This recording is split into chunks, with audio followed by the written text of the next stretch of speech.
এই মুহূর্তে যার বক্তব্য শোনার জন্য গাজীপুরের কৃষক শ্রমিক জনতা সকল মেহনতি মানুষ অধীর আগ্রহে অপেক্ষা করছেন আমাদের সেই প্রিয় নেতা। আমরা গর্ববোধ করি আমাদের সেই মহাসচিব একজন পরিচ্ছন্ন রাজনীতিবিদ, একজন মুক্তিযোদ্ধা, যার আদর্শে আজকে সারা দেশের দলের ভারপ্রাপ্ত চেয়ারম্যান দেশের বাহিরে, দলের চেয়ারপারসন গৃহবন্দী ছিলেন। তারপরেও শত প্রতিকূলতার মধ্যেও বিএনপি ঐক্যবদ্ধ করে লড়াই সংগ্রামের মধ্য দিয়ে আজকে দেশকে একটি পর্যায়ে নিয়ে এসেছেন। সেই প্রিয় সংগ্রামী মহাসচিব মির্জা ফখরুল ইসলাম আলমগীর এখন আপনাদের উদ্দেশ্যে বক্তব্য রাখবেন।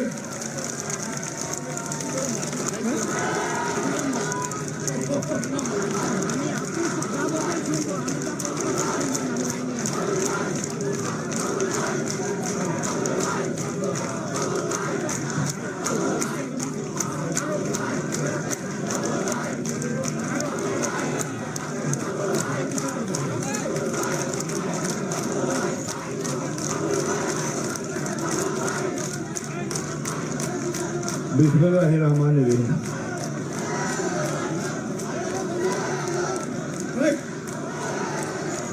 गाजीपुर মহানগর এবং জেলা শ্রমিক দল আয়োজিত আজকের এই শ্রমিক সমাবেশের সম্মানিত সংগ্রামী শ্রমিক নেতা জনাব সালাউদ্দিন আহমেদ,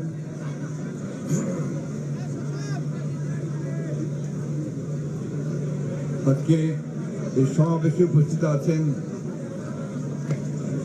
আমাদের বাংলাদেশ রাজনীতিতে একজন নতুন তারকা, নতুন বলবো না, অনেকদিন ধরেই তিনি রাজনীতি করছেন এবং বাংলাদেশের রাজনীতিতে তার স্থান করে নিয়েছেন এবং পেশাগত জীবনে অত্যন্ত সাফল্যের পরিচয় দিয়ে এবং সর্বোপরি বাংলাদেশের অবিসংবাদী নেতা, গণতন্ত্রের নেতা দেশনেত্রী বেগম খালেদা জিয়ার চিকিৎসার বিষয়ে যিনি অনন্য ভূমিকা রেখেছেন, আমাদের জাতীয় স্থায়ী কমিটির সদস্য ডক্টর জাহিদ হোসেন, আমাদের কেন্দ্রীয় নেতৃবৃন্দ, এখানে আমাদের সঙ্গে উপস্থিত আছেন দেশনেত্রী বেগম খালেদা জিয়ার বিশেষ সহকারী শিমুল বিশ্বাস সহ কেন্দ্রীয় নেতৃবৃন্দ এবং এখানে কেন্দ্রীয় শ্রমিক নেতৃবৃন্দ, গাজীপুর জেলা মহানগরের বিএনপি অঙ্গ সংগঠনের সময় নেতৃবৃন্দ, শ্রমিক দলের নেতৃবৃন্দ এবং গাজীপুরের এই অঞ্চলের বিশেষ করে কালিয়াকৈর এবং আপনার এই আশুলিয়া কোরাবাড়ি এলাকার প্রিয় শ্রমিক ভাই ও বোনেরা, আসসালামু আলাইকুম। আমরা আজকে একটা বিশেষ প্রয়োজনে আপনাদের সামনে এসেছি। আমরা এখানে কোনো জনসভা করতে আসিনি। আজকে আমরা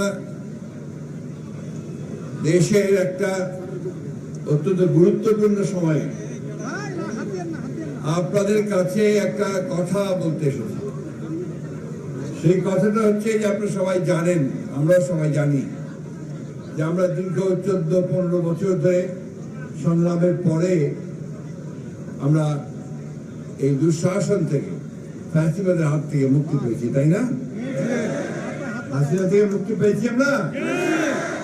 খুশি হন নাই? সবাই খুশি হয়েছেন? জোর পাওয়া যায় না, কথা জোর নাই।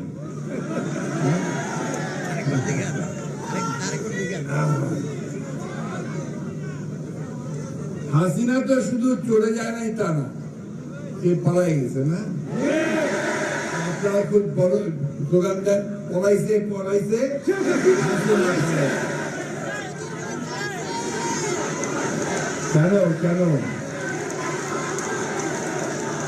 এই স্লোগানটি কেন দেন আপনার? এই প্লিজ,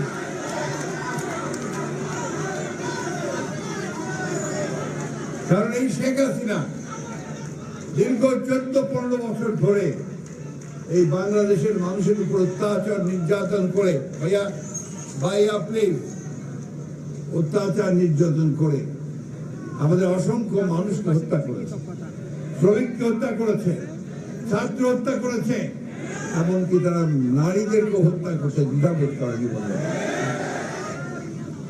নিজে ক্ষমতায় থাকার জন্য প্রধানমন্ত্রী থাকবে, এই কারণে সে বাংলাদেশের সমস্ত রাষ্ট্র ব্যবস্থাকে ধ্বংস করে দিয়েছে।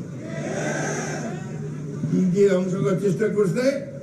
এই সরকারের যে আপনার আমাদের রাষ্ট্রের, বাংলাদেশের রাষ্ট্রের যে বিভিন্ন প্রতিষ্ঠানগুলো আছে, বিশেষ করে পুলিশ বাহিনী, তাকে ব্যবহার করছে, তাই না?